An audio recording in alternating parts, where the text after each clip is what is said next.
সম্মানিত উপস্থিতি, আজকে আমি যে বিষয়টা নিয়ে আলোচনা করব সেটা হচ্ছে হযরত লুকমান আলাইহিস সালাম। আমরা নামটা শুনছি না?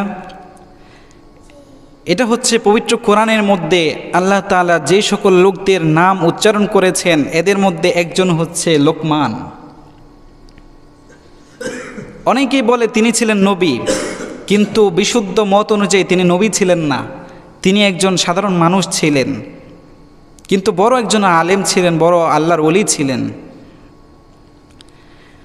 তিনি কোনো নবী ছিলেন না, কোনো বড়লোক ছিলেন না, কোনো ধনী মানুষ ছিলেন না, কিন্তু আল্লাহ তাআলা তারপরেও তার নামটাকে পবিত্র কোরআনের মধ্যে উল্লেখ করে দিয়েছেন। সুবহানাল্লাহ। হযরত লোকমান তিনি দেখতে খাটো ছিলেন, একজন কৃতদাস ছিল, গোলাম ছিল। তার নাকটা ছিল উঁচু, চেহারার ত্বকের রং ছিল কালো, এত বিশ্রী, এত দেখতে অসুন্দর ছিল। এরপরও আল্লাহ তাআলা এই লোকটাকে জমানার ওলি বানিয়ে দিয়েছেন। জোরে জোরে বলেন সুবহানাল্লাহ। সাইয়েদনা লোকমান আলাইহিস সালাম তিনি কি এরকম মানুষ ছিলেন যার কারণে আল্লাহ তাআলা কোরআনের মধ্যে তার নামটা উল্লেখ করে দিয়েছেন। সাইয়েদনা লোকমানকে একবার জিজ্ঞেস করা হলো, তার এক ব্যক্তি এসে বলল, ও লোকমান, কি জন্য আল্লাহ তাআলা তোমাকে এত সম্মানিত করেছেন? অল্প কিছুদিনের মধ্যেই তোমার নামটা সবার মধ্যে প্রচার হয়ে গেল। এক কথায় তোমার নামটা সারা বিশ্বের আনাচে কানাচের সব মানুষ তোমাকে চিনে। লোকমান বললেই তোমাকে চিনে। কি এমন কাজ করো, কি এমন আমল করেছো? তখন লোকমান আলাইহিস সালাম বললেন, আমি বেশি কিছু আমল করি না, আমি মাত্র 5টা কাজ করতাম। এই 5টা কাজ করার কারণে মনে হয় আল্লাহ তাআলা আমার সম্মান বাড়িয়ে দিয়েছেন। এই লোকমানকে একবার তার এক সাথী, এক লোক এসে জিজ্ঞেস করলো যে, ও লোকমান, তুমি তো আমার সাথে ছাগল চড়াইতা। সাইয়েদনা লোকমান বললেন, হ্যাঁ চড়াইতাম। তখন ওই লোকটা বলল, তাহলে কিভাবে তুমি একজন রাখাল থেকে তুমি এমন এক মানুষে পরিণত হয়েছ, তোমার কথা শোনার জন্য সারা বিশ্ব থেকে মানুষগুলো পঙ্গপালের মতো, মৌমাছির মতো ভনভন করে তোমার কথা শোনার জন্য ছুটে আসে। এবার লোকমান বললেন, আমি তো এরকম কোনো ভালো মানুষ না, তবে আমি কিছু আমল করি, 5টা কাজ করি। মনে হয় আল্লাহ তাআলা এই 5 কাজের ওসিলায় আমাকে এরকম সম্মান দিয়েছেন। সুবহানাল্লাহ। সেই 5টা কাজ কি সবাই শুনতে চান? 5টা কাজ হলো, লোকমান আলাইহিস সালাম বললেন, 1 নম্বরে আমি জবানকে হেফাজত করি। কিসের হেফাজত? জবানের হেফাজত। মুখ দিয়ে যা বলতেন সত্য কথা বলতেন। সুবহানাল্লাহ। কখনো মিথ্যা কথা বলেন নাই। এই জন্য আল্লাহ তাআলা এই সত্য কথা বলার কারণে তার জবানকে এত মূল্যবান করেছেন, তার মুখকে এত মূল্যবান করেছেন। তার মুখ থেকে একটা কথা শোনার জন্য মানুষগুলো তার পিছনে পিছনে দৌড়াইতো। এই জন্য আপনি যে অঙ্গটার যতটুকু মূল্যায়ন করবেন, আল্লাহ তাআলাও তার মূল্য অনুযায়ী, আপনার মূল্যায়ন অনুযায়ী আপনাকে সম্মানিত করবেন। ঠিক কি না? আপনি যদি মুখের হেফাজত করেন, আল্লাহ তাআলা বলেছেন, ও বান্দা, তুমি সত্য কথা বলো, সত্যবাদীদের সাথে থাকো। ওয়াকুনু মা'আস সাদিকিন। যারা সত্যবাদী, সব সময় সত্য কথা বলে, সব সময় আল্লাহর ইবাদত করে, এই সকল লোকদের সাথে তোমরা থাকো। এই জন্য যারা মুখের হেফাজত করবে তাদের মুখকে আল্লাহ তাআলা মূল্যবান করে দেবেন। এই মুখ দিয়ে যখন আপনি কোরআন তেলাওয়াত করবেন, এই মুখ দিয়ে, এই জবান দিয়ে যখন আপনি কোরআনের কথা বলবেন, মানুষগুলো শুনবে কি শুনবে না? এই জন্য মুখকে মূল্যায়ন করতে হলে মিথ্যা কথা বলা যাবে না। সাইয়েদনা লোকমান বললেন, 1 নম্বর আমল হচ্ছে আমি সব সময় সত্য কথা বলি, জবানের হেফাজত করি, কারো বিরুদ্ধে কোনো কথা বলি না। 2 নম্বর কাজ হলো আমি লজ্জা স্থানের হেফাজত করি, কখনো কোনো জায়গায় আমি ব্যভিচার করি নাই, কখনো কোনো অন্যায়ভাবে কোনো খারাপ কাজ করি নাই। এরপরে বললেন 3 নাম্বার কাজ হলো আমি সব সময় ওয়াদার পূরণ করি, কোনো সময় ওয়াদা দিয়ে ওয়াদা ভঙ্গ করি নাই। সুবহানাল্লাহ। আর 4 নাম্বার কাজ হচ্ছে মেহমানকে সম্মান করতেন, মেহমানকে সম্মান করতেন, প্রতিবেশীর খোঁজ খবর নিতেন, প্রতিবেশীর যা যা লাগে তার খোঁজ খবর নিতেন, অসুস্থ হইলে খোঁজ খবর নিতেন, তাদেরকে কোনো সময় কষ্ট দিতেন না। এই হচ্ছে লোকমান আলাইহিস সালাম, যার 5টা আমলের কারণে আল্লাহ তাআলা তাকে জমানার বড় ওলিতে রূপান্তর করে দিয়েছেন। জোরে জোরে বলেন সুবহানাল্লাহ। তো এই 5টা কাজ করার দরকার আছে না নাই? এই 5টা কাজ কিভাবে করব? হযরত লোকমান আলাইহিস সালাম সব সময় সত্য কথা বলতেন, যার কারণে আল্লাহ তাআলা তার জবানকে মূল্যবান করে দিয়েছেন। কিন্তু আমাদের কি দশা, আমরা 2 4 5 জন বসলেই শুরু করি অমুকের গীবত, আছে না নাই? এই মুখ দিয়ে মিথ্যা কথা, আছে না নাই? চগলখড়ি, আছে না নাই? অন্যের বিরুদ্ধে গীবত করা, আছে না নাই? এজন্য আমাদেরকে মুখের হেফাজত করতে হবে, মুখ দিয়ে সবসময় সত্য কথা বলতে হবে, কারণ নামে বদনাম করা যাবে না, কারো বিরুদ্ধে না জেনে অপবাদ দেওয়া যাবে না, কাউকে গালি দেওয়া যাবে না। এরকম মানুষ আছে না নাই? কথায় কথায় গালি। এই জন্য মুখের হেফাজত করতে হবে, জবানের হেফাজত করতে হবে। এরপর লোকমান আলাইহিস সালাম দ্বিতীয় যে আমলটি করতেন সেটি হচ্ছে লজ্জাস্থানের হেফাজত। তিনি কখনোই লজ্জাস্থানকে খেয়ানত করেন নাই। বিশ্বনবী বলেন, বুখারীর বর্ণনা, মাইয়াজমান লি মা বাইনা লিহিয়াইহি ওয়া মা বাইনা রিজলাইহি আজমান লাহুল জান্নাহ। আল্লাহু আকবার। বিশ্বনবী বলেন, যেই ব্যক্তি তার 2 চোয়ালের মাঝখানের জায়গা, 2 চোয়ালের মাঝখানের জায়গা দিয়ে বুঝিয়েছেন মুখ, যে ব্যক্তি মুখের হেফাজত করবে, ওয়া মা বাইনা রিজলাইহি, এবং 2 পায়ের মাঝখানের জায়গা অর্থাৎ লজ্জাস্থান, এই 2 জিনিসকে যারা হেফাজত করবে, আমি বিশ্বনবী বলতেছি কিয়ামতের দিন তাকে জান্নাতে নেওয়ার জিম্মাদারি হয়ে গেলাম। সুবহানাল্লাহ। তো এই 2 জিনিসের হেফাজত দরকার, আছে না নাই? এই জন্য আমাদেরকে মুখের হেফাজত করতে হবে, জবান দিয়ে যেন কখনো মিথ্যা কথা বের না হয়, কাউকে কষ্ট দেওয়া হয় এরকম কথা যেন মুখ দিয়ে বের না হয়, কেউ কষ্ট পাবে, কেউ গালি শুনবে এরকম কথা যেন না বের না হয়। পারবো তো ইনশাআল্লাহ? এরপর লজ্জাস্থানের হেফাজত করতে হবে।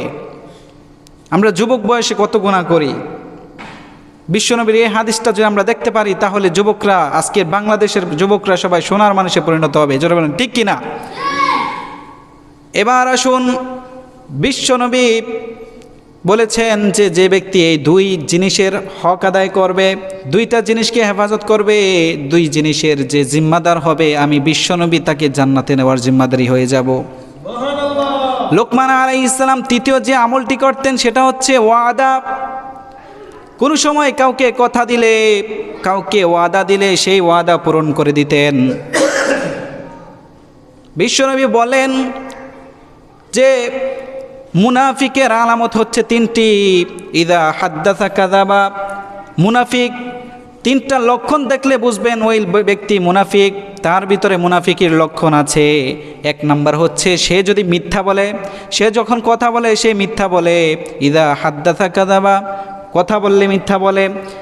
ওয়া ইদা ওয়াদা আখলাফা, আর যদি ওয়াদা করে তখন ওয়াদা পূরণ করতে পারে না। এই হচ্ছে মুনাফিকের আলামত। সে আপনাকে কথা দিবে, আপনার কাছ থেকে 1000 টাকা নিয়ে বলবে যে ভাই আমি শনিবারে দিয়ে দেব, কিন্তু দেখা গেছে শনিবার গেল, রবিবার গেল, কোনো খোঁজখবর নাই, আছে না নাই? এই হচ্ছে ওয়াদার খেলাফ। তে লোকমান আলাইহিস সালাম এই ওয়াদার খেলাফ কখনো করেন নাই, যার কারণে আল্লাহ তাআলা তাকে এত সম্মানী করেছেন। কাউকে কথা দিলে, কাউকে ওয়াদা দিলে সেই ওয়াদা পূরণ করার দরকার আছে না নাই? আল্লাহ তাআলা আমাদের সবাইকে তৌফিক দান করুন, আমিন। এরপর আসুন, হযরত লোকমান আলাইহিস সালাম চতুর্থ যে আমলটা করতেন সেটা হচ্ছে প্রতিবেশীর হক আদায় করতেন। আমাদের প্রতিবেশী আছে না নাই? কিন্তু প্রতিবেশীর কোনো খোঁজখবর আমরা রাখি? প্রতিবেশী কাকে বলে? প্রতিবেশী শুধু ঘরের সাথে ঘর হইলেই প্রতিবেশী বলে না। প্রতিবেশী বলা হয় আপনার জীবনের প্রত্যেকটা অংশের মধ্যে। যেমন আপনি যখন ছাত্র তখন এটা আপনার একটা জীবনের অধ্যায়, আপনি মুসল্লি হইলে এটা আপনার একটা জীবনের অধ্যায়, আপনি যখন চাকরি বাকরি করেন এটা একটা জীবনের অংশ, আপনি গাড়ি চালান, বাড়ি করেন, ব্যবসা বাণিজ্য করেন, এগুলো একটা জীবনের অংশ। সুতরাং আপনার বাসার পাশে যখন বাসা থাকবে ওই বাসার লোকগুলোকে বলা হয় প্রতিবেশী। আপনি যখন ব্যবসা বাণিজ্য করবেন তখন আপনার দোকানের আশপাশের যতগুলো দোকান আছে ওই দোকানদাররাও আপনার প্রতিবেশী, ঠিক কি না? আপনি যখন বাসের সিটেও বসেন, আপনি কোথাও যাবেন, বাসে বসেছেন, তখন আপনার পাশের সিটে যদি কেউ বসে তাহলে এই যে সফর ভ্রমণ যাত্রাপথে সে আপনার প্রতিবেশী। সুতরাং তাকে কষ্ট দেওয়া যাবে না, তার খোঁজ খবর রাখতে হবে, এই লোকটা কোথায় যাবে, কোথায় গিয়ে থামবে, তার সাথে ভালো ব্যবহার করতে হবে। আপনি দোকান চালান, ব্যবসায়ী মানুষ, আপনার পাশের দোকানদার আপনার প্রতিবেশী। বিশ্বনবী বলেন লা ইউমিনু আহাদুকুম লা ইয়ামানু জারুহু বাওয়াইকাহু। কোনো মুসলমান প্রকৃত মুসলমান হতে পারে না যতক্ষণ পর্যন্ত তার প্রতিবেশীরা তার অনিষ্ট থেকে বিরত থাকে। আল্লাহু আকবার। এই জন্য প্রতিবেশীকে কষ্ট দেওয়া যাবে না। প্রতিবেশীকে যারা কষ্ট দেয় তারা প্রকৃত মুসলমান হতে পারে না। এই জন্য প্রকৃত মুসলমান হতে হলে প্রতিবেশীকে সবসময় সুখে শান্তিতে রাখতে হবে। দেখা যায় বাড়িঘর করি, আমি দোতলায় থাকি, নিচতলায় যারা থাকে ওদের ওপর ময়লা ফেলে দেই, এরকম আছে না নাই? এরপর পাশের বাসায় যে ছোট্ট ড্রেন থাকে এগুলোতে ময়লা ফেলা রাখি, এর দুর্গন্ধ আমাদের প্রতিবেশী পাশের যে ঘরবাড়ি ওরা এই দুর্গন্ধের কারণে খুব কষ্টে থাকে। এগুলো কি ঠিক? এই জন্য আমাদেরকে এই বিষয়গুলো খেয়াল রাখতে হবে। এরপর প্রতিবেশীকে কোনো রকমই কষ্ট দেওয়া যাবে না। বিশ্বনবী আরেক হাদিসের মধ্যে বলেন যে ইদা তবাখতা মারাকাতান, ও মুসলমান তুমি যখন রান্না করবা তখন তরকারির মধ্যে পানি একটু বেশি করে দাও, পানি বেশি দাও। পানি বেশি দিলে তোমার প্রতিবেশীকে এর থেকে একটু তরকারি হইলো তোমার প্রতিবেশীকে দিও। সুবহানাল্লাহ। বিশ্বনবী আমাদেরকে সব শিখিয়ে দিয়ে গেছেন যে প্রতিবেশীর হক কিভাবে আদায় করতে হবে।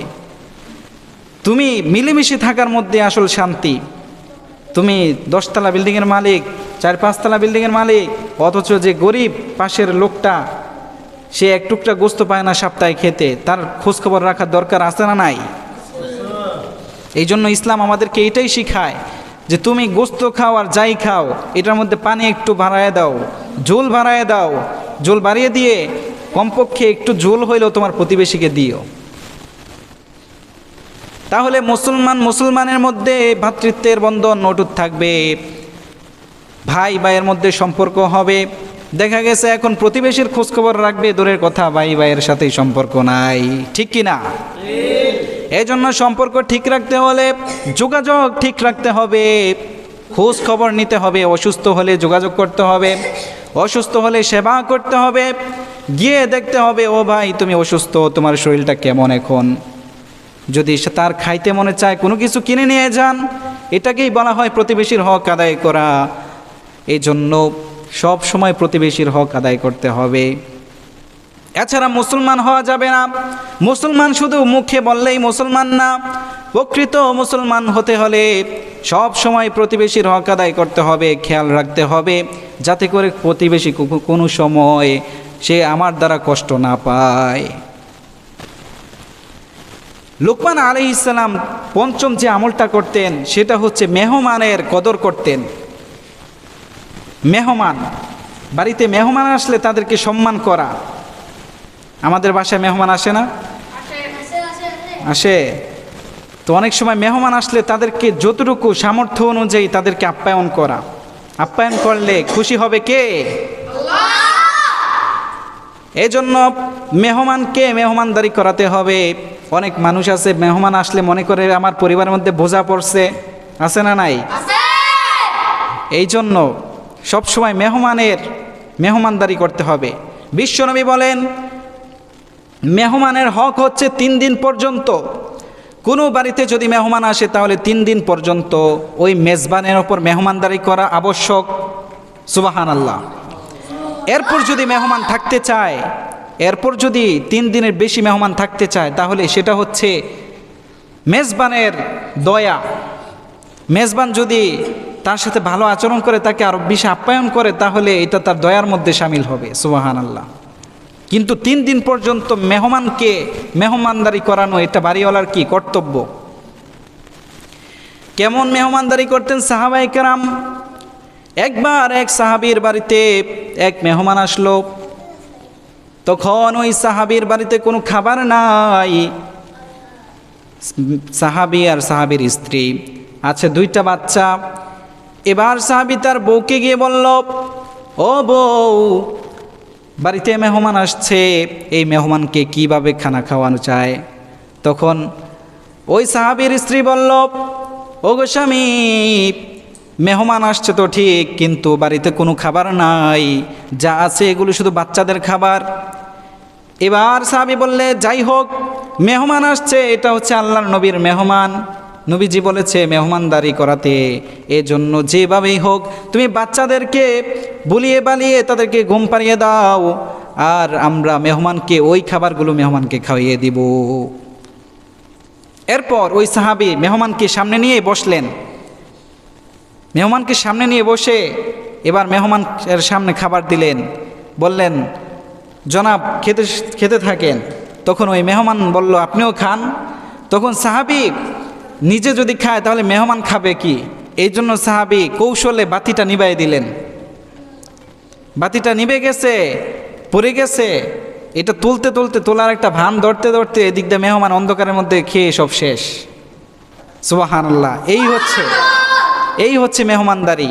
আর আমরা মেহমান আসলে নিজেই খাইয়া বসে থাকি, বলি যে মেহমানদারির কোনো দরকার নাই, আপনি আপনার বাড়িতে যান। তো যাই হোক, লোকমান হাকিম তিনি এই 5টা আমল করে তিনি এত বড় আল্লাহর ওলি হয়েছিলেন। এই জন্য আমাদের সবাইকে 5টা আমল করার দরকার আছে না নাই? 5টা আমল সবাই বলতে পারবেন? 1 নম্বর কি? মুখের হেফাজত, জবানের হেফাজত। মুখ দিয়ে সব সময় সত্য কথা বলা, মুখ দিয়ে কখনো মিথ্যা কথা বলা যাবে না। 2 নম্বর লজ্জাস্থানের হেফাজত করা। 3 নম্বর ওয়াদা পূরণ করা, কাউকে কথা দিয়ে কথা রক্ষা করা, কথার খেলাফ না করা। 4 নম্বর হচ্ছে মেহমানদারি করা, আর 5 নম্বর হচ্ছে প্রতিবেশীর হক আদায় করা। আল্লাহ তাআলা আমাদের সবাইকে তৌফিক দান করেন, সকলে পড়ে আমিন। যাই হোক, আমাদের ওয়ানাউযু বিল্লাহি মিন শুরুরি আনফুসিনা ওয়া মিন সাইয়্যাতি আমালিনা মান ইয়াহদিহিল্লাহু ফালা মুদিল্লা লাহু ওয়া মান ইউদ্লিলহু ফালা হাদিয়া লাহু أي فلن تجد له وليا مرشدا ونشهد أن لا إله إلا الله وحده لا شريك له هو الذي لا ضد له ولا ند له لا مثل له ولا مثيل له لا وزير له ولا كفيل له لا شبه له ولا شبيه له لا ولد له ولا والد له وهو الواحد الفرد الصمد لم يلد ولم يولد ولم يكن له كفوا أحد ونشهد أن سيدنا ونبينا وحبيبنا وطبيبنا وطبيب أرواحنا ومولانا محمدا عبد الله ورسوله أما بعد فقد قال الله تعالى في كلامه المجيد وفي فرقانه الحميد أعوذ بالله من الشيطان الرجيم بسم الله الرحمن الرحيم إن الله وملائكته يصلون على النبي يا أيها الذين آمنوا صلوا عليه وسلموا تسليما اللهم صل على سيدنا ونبينا وشفيعنا وحبيبنا ومولانا محمد صلى الله عليه وعلى آله وأصحابه وبارك وسلم لا إله إلا الله لا إله إلا الله لا إله إلا الله সবাই لا إله إلا الله لا إله إلا الله لا إله إلا الله لا إله إلا الله لا إله إلا الله আসমান জমিন গায়রুল্লাহ নবী ওলি গায়রুল্লাহ আসমান জমিন গায়রুল্লাহ নবী ওলি গায়রুল্লাহ সিজদা করব না গায়রুল্লাহর সিজদা করব এক আল্লাহ লা ইলাহা ইল্লাল্লাহ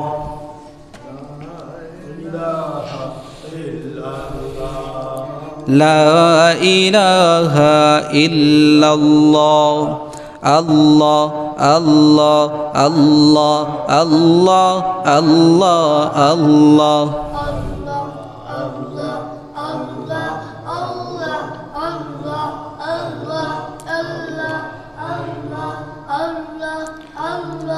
এই নামেতে এত জাদু এই নামেতে এত মধু জানিনি তো আগে যতই জপি নামটি তোমার ততই ভালো লাগে আল্লাহ আল্লাহ আল্লাহ আল্লাহ আল্লাহ আল্লাহ আল্লাহ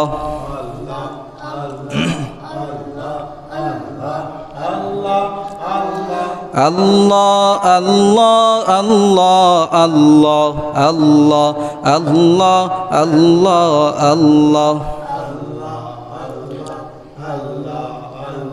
প্রাণ বরিয়া ডাক রে বান্দা প্রাণ বরিয়া ডাক প্রাণ ভরিয়া ডাকলে রে বান্দা গোনা করব মাফ আল্লাহ আল্লাহ আল্লাহ আল্লাহ আল্লাহ আল্লাহ আল্লাহ আল্লাহ আল্লাহ আল্লাহ আল্লাহ লা ইলাহা ইল্লাল্লাহু মুহাম্মাদুর রাসূলুল্লাহ সাল্লাল্লাহু আলাইহি ওয়াসাল্লাম। আলহামদুলিল্লাহ, আজকের নোয়ানগর বাইতুন নূর জামে মসজিদের উদ্যোগে আয়োজিত মাসিক ইসলাহি মাহফিল তথা জিকিরের মজলিসে আমরা আসতে পেরে বসতে পেরে খুশি না বেজার? এই জন্য আমরা সর্বপ্রথম সে মহান রব্বুল আলামিনের দরবারে শুকরিয়া আদায় করি, সকলেই পড়ি আলহামদুলিল্লাহ। সম্মানিত উপস্থিতি, আমি প্রথমেই অনুরোধ করব যে সকল ভাইয়েরা বাড়িতে আছেন, দোকানপাটে আছেন, রাস্তাঘাটে আছেন, তারা আজকের এই জিকিরের মাহফিলে চলে আসুন। আমাদের এখানে অনেকে আসতেছেন, ইনশাল্লাহ বেশিক্ষণ হবে না, অল্প কিছু কথা বলার পর জিকির হয়ে যাবে, এরপর দোয়া মোনাজাত দিয়ে সামান্য তাবারুকের ব্যবস্থা করা হয়েছে। আপনাদের সবাইকে দাওয়াত করা হলো, আপনারা সবাই চলে আসবেন। এজন্য দেরি না করে সবাই অতি সত্বর মসজিদে চলে আসুন।